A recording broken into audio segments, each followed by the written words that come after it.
no Christian who doesn't fellowship regularly with other believers grows. He doesn't grow. How could he? How could he?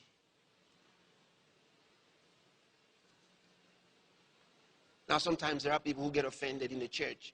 Like you might even be here now.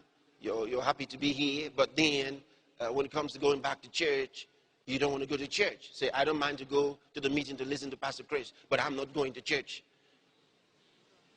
Something is wrong. And I want to talk to you. Something is wrong. You are allowing the devil to take advantage of you. And you've got to refuse to let the enemy dominate you. Go to church. Be in church. Be a part of the church. Never let someone offend you to the point that you walk away.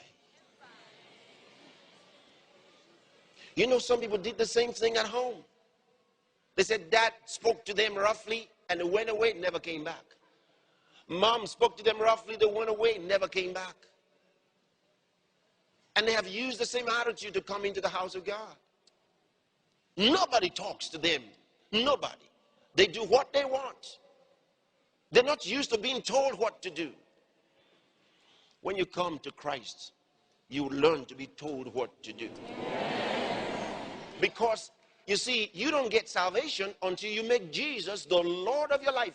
You probably never had a Lord consciously before. But when you come to Jesus, he becomes the Lord, master of your life. Someone's taken over. You're no longer in charge of your life. You got to understand it.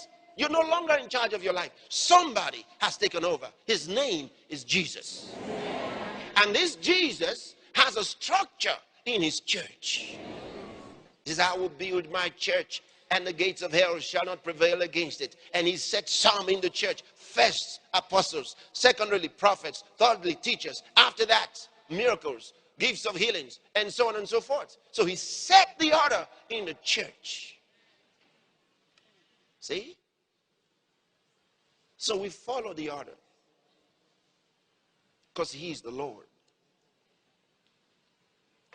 He's the Lord. And that's one of the things, that's one of the ways you know that you're growing. Because you're learning to listen. You're receiving instructions.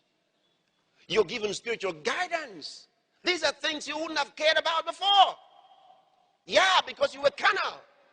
And you were the God of your life. But now Jesus has taken over.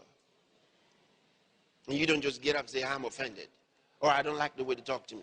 Or I'll never sit in the front again. I'll sit at the back from henceforth. You don't talk like that. When you come into Christ, he becomes Lord of your life. The Bible says when he putteth forth his own sheep, he goes before them and the sheep follow him, for they know his voice. See, he's in charge. Amen. You follow.